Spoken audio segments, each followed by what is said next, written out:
Good evening. Welcome to the Ashland Planning Board of Thursday, May 23rd, 2019. It is about 7:27 and we are in the Selectmen's Meeting Room in Town Hall. This meeting is being broadcast and recorded by WACA Cable Access TV, and we thank them for doing that for us. On our meeting tonight, it is mostly just talking about our work plan and minutes, things that are coming up at future meetings, planning, and also we have the board reorganization after the last election. With that, we have two new people sitting at this table. We have our new town planner, Peter Matchak. I'll get that pronounced correctly at some point. And Tricia Kendall, our newest elected member of the planning board. Congratulations. Thank you. Happy to be here. So the agenda says the first item is the planning board reorganization. I'm not sure if Dale is going to be making it tonight, but in case he does, I'd like to at least hold that off until later in the meeting. So we can, hopefully we can do that with the full board.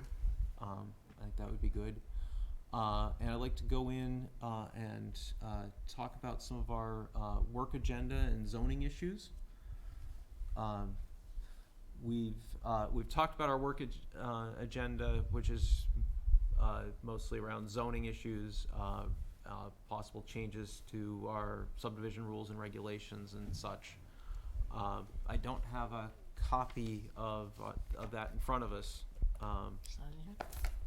No, I don't think we actually have anything added to our folders this week. Okay, gotcha. So,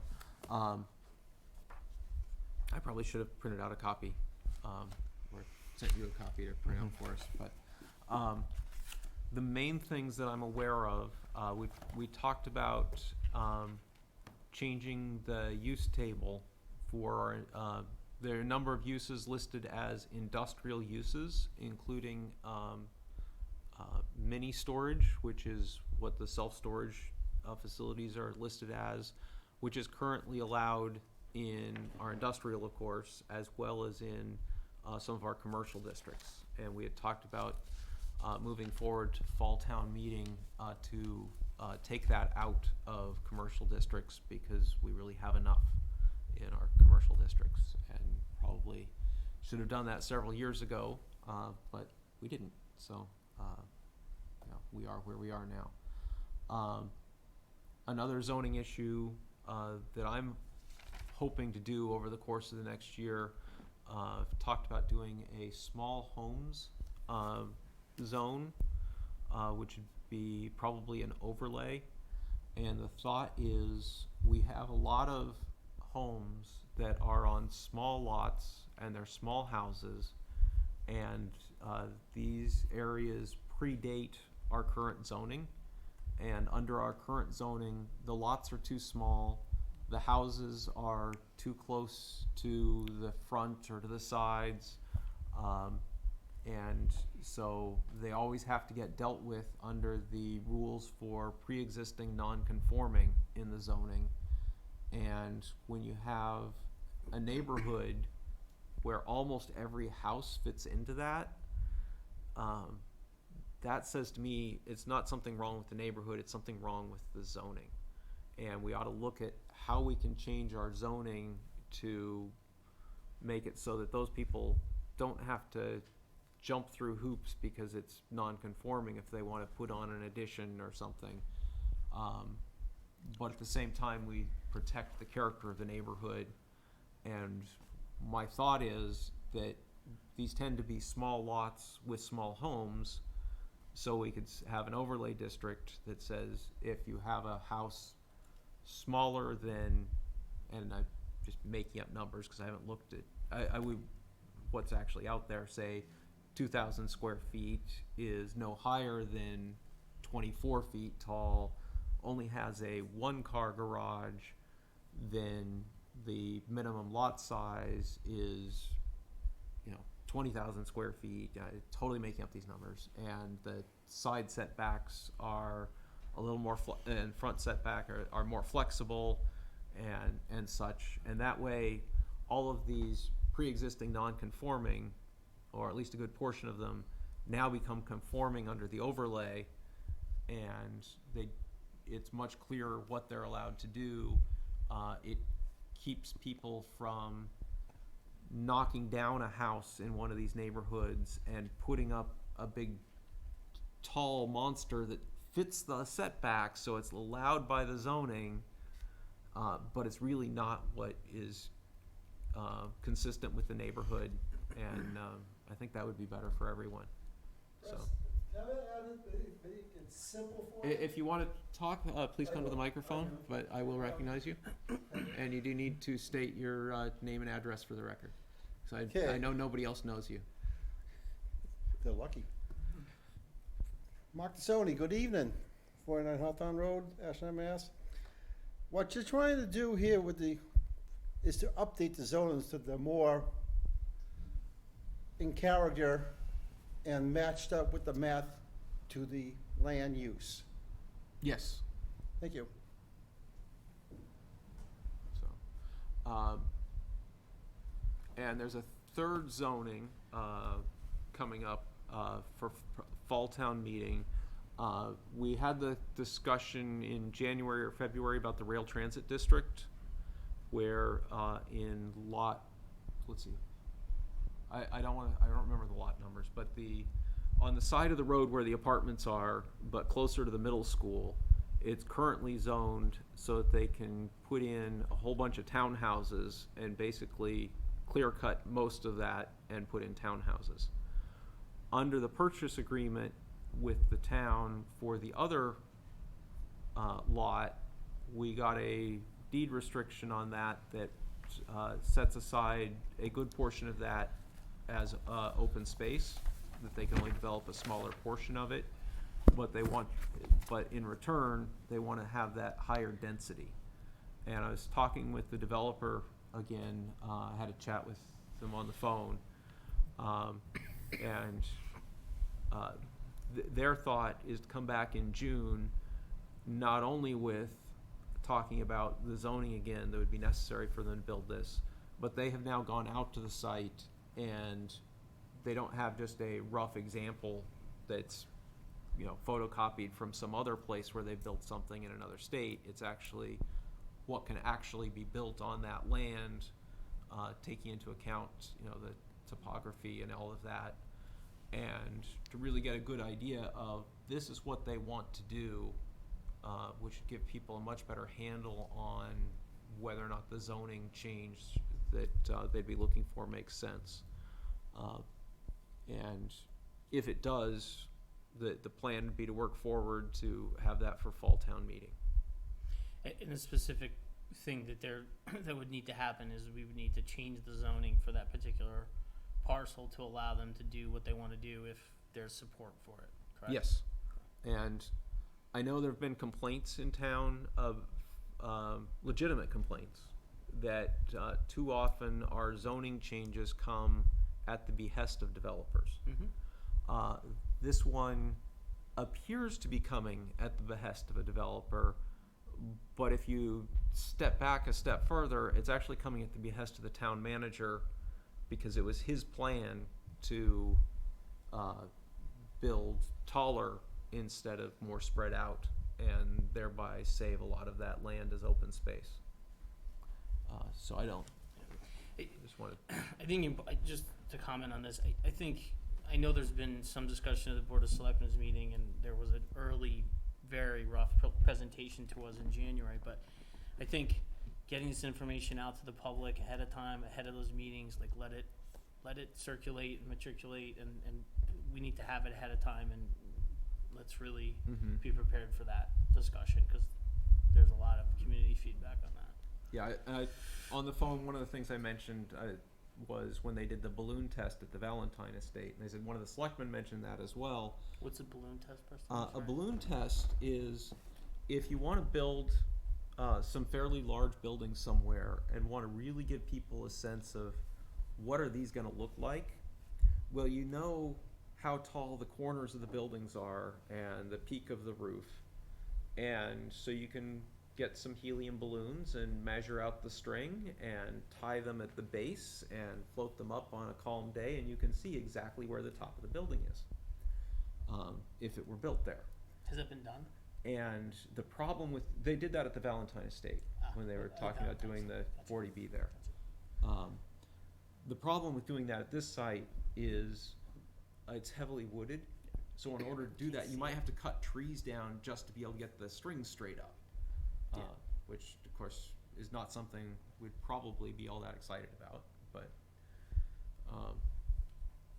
but apart from that, they were not averse to the idea of something like that as well. Anyway, that's the main things I had on work agenda that I'm aware of for fall town meeting. I don't know if anybody else has something. The only other thing that I just throw out there for the board is, obviously 126, the improvements on 126 are coming, and to speak to the comment about frustration about zoning changes appearing to come from developers when development happens, right? Would it be useful to spend some time looking at what's going to happen there, and is there proactive changes to that zoning that would make sense for what we're trying to encourage on 126, right? Whatever that may be. I got another thing, Glenn. Right. I don't know. I don't know if there's interest or if, but again, it's like, let's try to be in front of it. We should look at that. That would be good. Yeah. So. And Mark, you have a comment? Yes, I do. And for that's why I had passed the form-based codings to help 126 get recognized by the state TIPS, because that's what one of the reasons why they needed that was zoning, form-based, and for the streetscape and the buildings. All that's there is to show that it can be a state highway, which is what it is. It also shows that zoning can work if you put it right in the right place and not try to jam it in or tear down buildings or the developer do it, is what the town feels comfortable with form-based coding. Do we have form-based coding on 126? Those are mine. No, we have the form-based coding Downtown, to some extent for downtown. right. And that's all we have currently. Okay, I was in just validating that there's Yeah. nothing, this work hasn't already been done. No. Yeah. Yeah, and Okay. the basic principle for people who aren't familiar with it, for form-based coding, is instead of zoning based on what you can do in the buildings, you zone based on what the buildings can look like. Mm-hmm. And then, so if you say you can build a shopping center, then we don't regulate what the shops are as in pure form-based coding. And I don't know that that's where we would go, but just so at a more general level, form-based coding is trying to have more control over the type and look of buildings. It's prescribed look Yeah. as opposed to content per se or the Yeah. uses. Yeah, I mean, obviously Peter has a lot of, 126 is a more commercial corridor, and he's got a lot of exposure there in his past. Yeah. Sorry. Yeah, I'm still learning about geographically where Ashland, how Ashland is set up and the projects that are going on. The last 2 weeks, I've been in meetings. I went to the downtown corridor revitalization, so I'm sure I started to dig into it.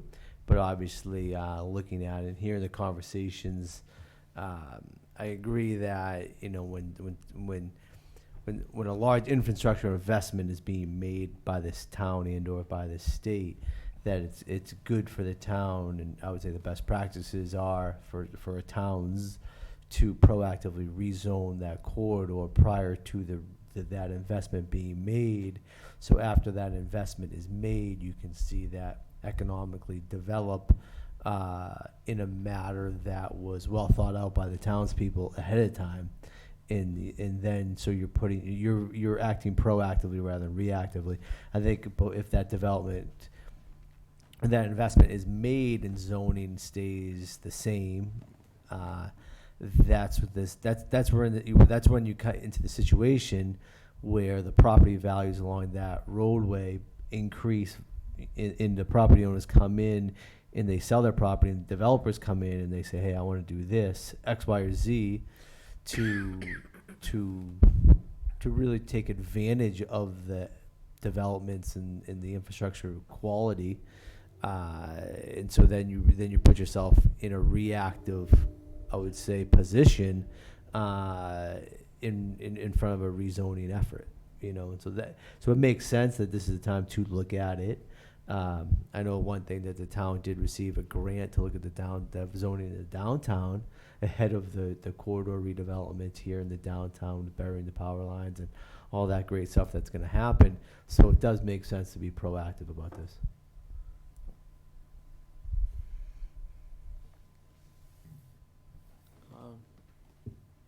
So that I think is about all I had on work plan. We do have,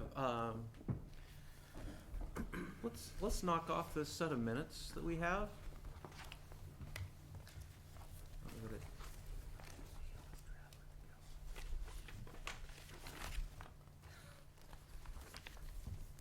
This is from April 25th, 2019. Minutes is where we always win our municipal Emmys.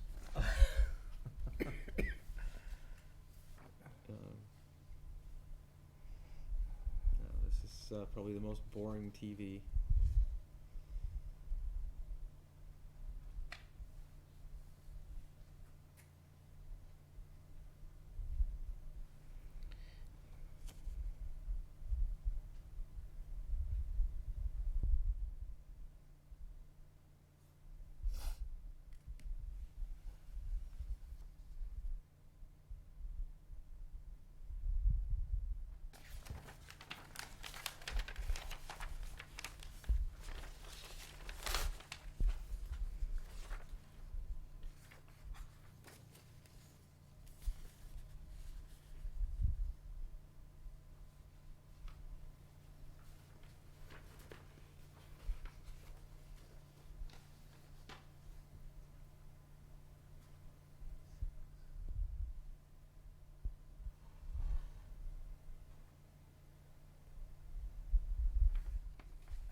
Like good minutes. Fascinating reading. You can download these at home. Looks good to me.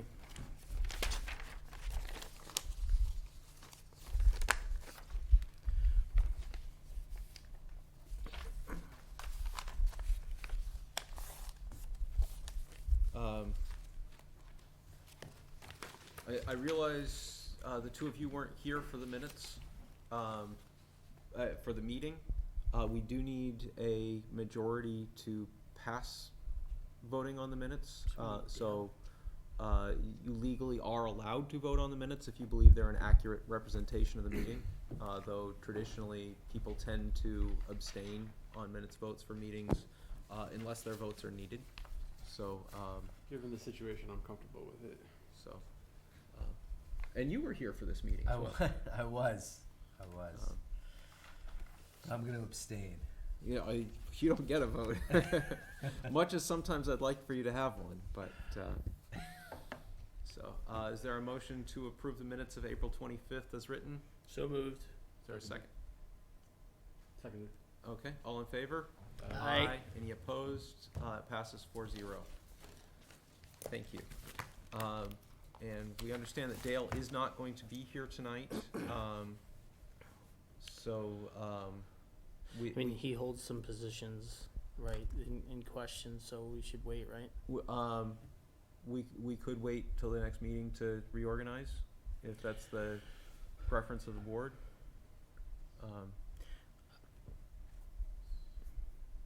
What do you guys think? We're just Reorganizing is voting for who's gonna chair for the next year. position. He's he's the appointed person to serve on this inter-board Right, we kind of don't, cross-board communication committee, right?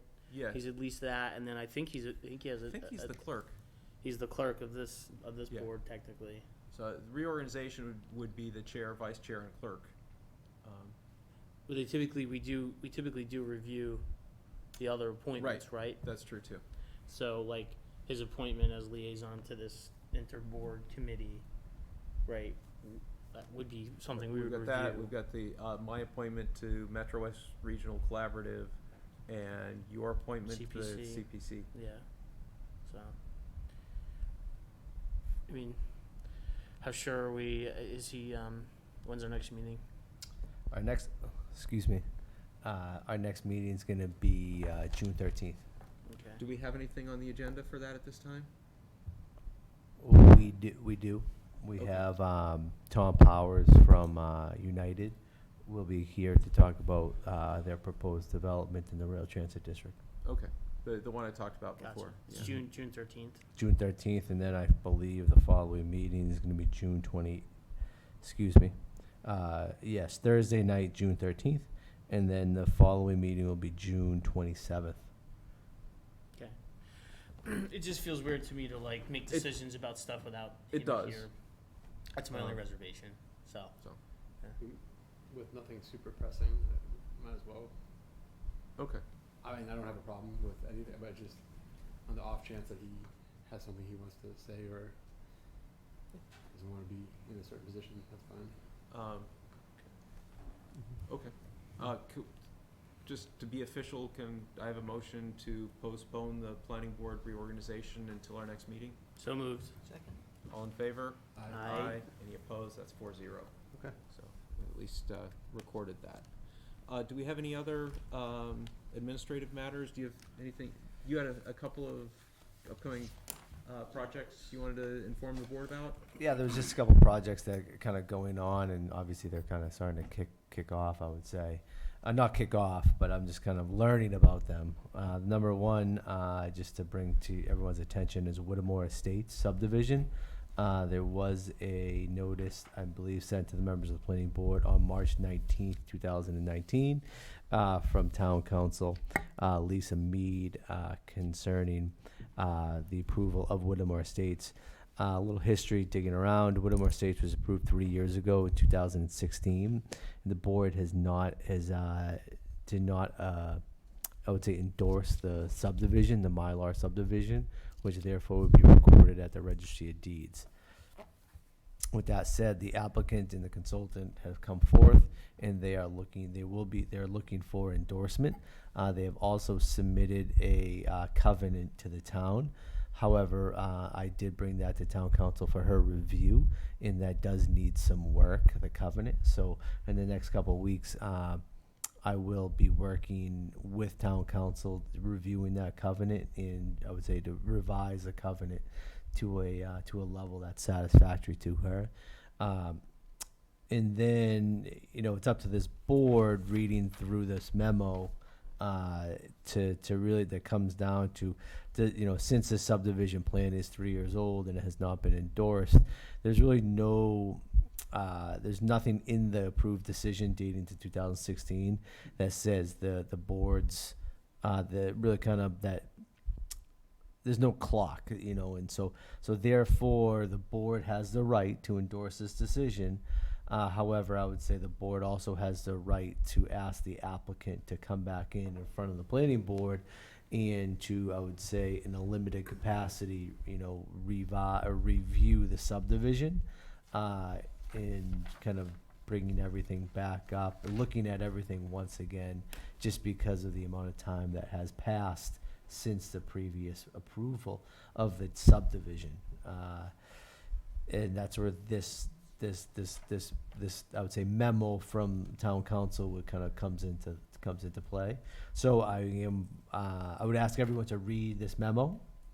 In the next couple days, I'll be in touch with the applicant, and I'm going to ask him to come to the next planning board meeting and to present a full, I would say, request for endorsement. And then at that time, this board can actually come to a determination if they would like to, I would say, revisit the subdivision in a limited capacity, and/or would the board like to endorse the plan.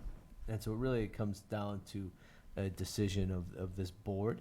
But I would just like to ask everyone to read the memo, and then I'll be working with the developer or the applicant to kind of come back and to revisit this or bring this back up in front of the board at that next meeting. They missed the deadline to get on to this meeting. So therefore, and also the covenant was not, I would say, up to the merits that are required through town council. I got a couple questions. Mm-hmm. So, talk to me about the endorsement. Was there an issue with something the planning board did at the time which causes there not to be a clock on the approval for the subdivision? So the legal binding document is the decision. Yep. That's filed with the town clerk, and nothing that I have reviewed in the decision, nothing the town council has reviewed in the decision, actually states that the planning board's decision is void after 2 years. Which is normally something we put in, but it appears that we missed it. And so therefore, because it's not in that decision, it reverts back to the general law, Mass General Subdivision Law, Chapter 40A. With that said, when an approved subdivision is approved by the board, there's no time frame of when that endorsement has to take place. If the applicant filed a proper preliminary subdivision, which occurred in this case, that zoning or that subdivision is good for 8 years. It's zoning, which is quote unquote a zoning freeze for that land in question for up to 8 years. 8 years after the date of the filing of the decision with the town clerk. So therefore, they have up to 8 years to bring this subdivision back in to the board for endorsement. Typically, a developer holds back on the endorsement. Well, typically a typical planning board decision would cite that there is a time frame, and then the decision will be void after a number of years. This decision does not have that. So regardless of that fact, one of the reasons why a developer would kind of hold back on the endorsement of a subdivision is once that endorsement goes to the registry of deeds, he therefore records it and creates 7 buildable lots. Then now he's paying taxes on 7 buildable lots of land rather than one buildable lot with acreage. And so therefore, from a financial point of view, if a developer is not planning to start development of a subdivision within the next, say, 6 to 12 months or 24 months, right, they would hold back on the endorsement just to not have to pay taxes on 7 buildable lots of land. So really it gets down to mathematics and money at the end of the day, in my eyes. So with you're in a situation where the planning board's decision in 2016 does not effectively void the decision after 24 months. Under Mass General Law, which is de facto, the decision is still valid. And here they're asking for an endorsement. And so I would say the best thing to do in this instance is to read the memo from town council and then at the next planning board meeting, listen to the case of the applicant.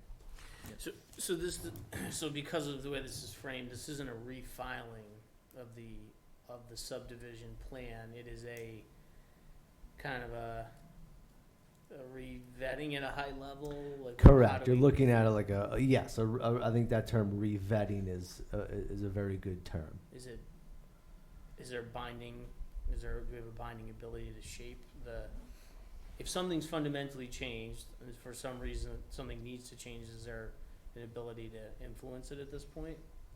I've never been through this process but however, I could take that question to town council. Yeah, okay.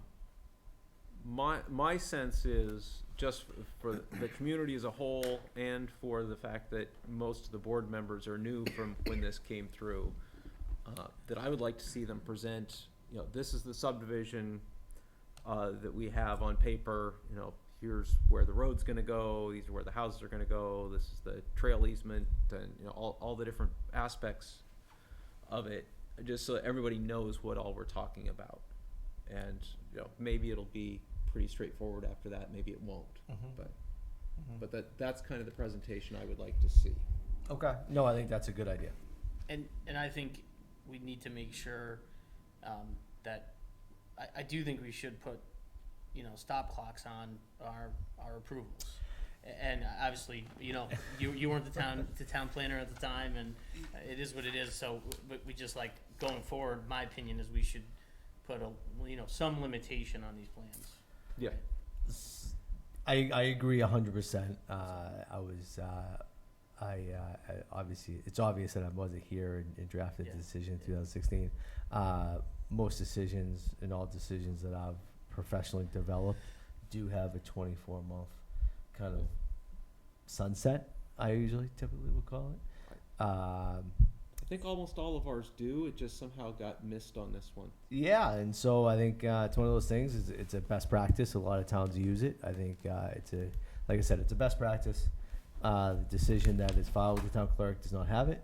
However, therefore, moving forward, that's something that I would professionally advise this board to add to the decisions, and that's something that I will put in the decisions moving forward for this board. It's funny, planning board decisions regarding subdivisions do not by Mass General law. In comparison, zoning board of appeals decisions automatically have a sunsetting clause on them. And so it's just one of those, it's just something that's missing. Let's just, we can't, I think we can't get stuck on it, but I think we just need to move forward in an appropriate manner and from here on out add a sunset clause to the decisions. Okay. Any other projects coming forward we should know about? There was a project that filed,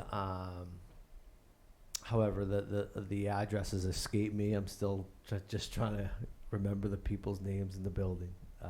But there was a project on, I believe, West Union Street that we'll be looking to file fairly soon. And then there was also a planning board special permit regarding one of the churches over at 50 Main Street. In that building, that's looking for a special permit, I believe, for the ability to congregate. I'm not too sure. I have to go back and look at the application. For a lot of religious activities, there's exemptions in state law. So the Dover Amendment, which I'm fairly well knowledge in, but I not having the application in front of me, I'm gonna hold back, and I'll bring it to the next planning board meeting. Okay. And you also mentioned there was to me earlier that there's been some talks with Baffert about the next step at Village of the Americas. Yeah, I was introduced. Still kind of getting introduced to to the project. Yesterday, I actually took a tour out there, just a quick drive through. I was starting to dig through some of the files today, but yes, I believe there is interest in I believe phase 8 we're moving on to. I believe phase 7 has been completed, and Fafford and or another developer are looking to move forward with phase 8. Phase 8 being the parcel of land that's closest to Chestnut Street. Yes, that would be Zone the commercial. mixed use. Yeah. Correct.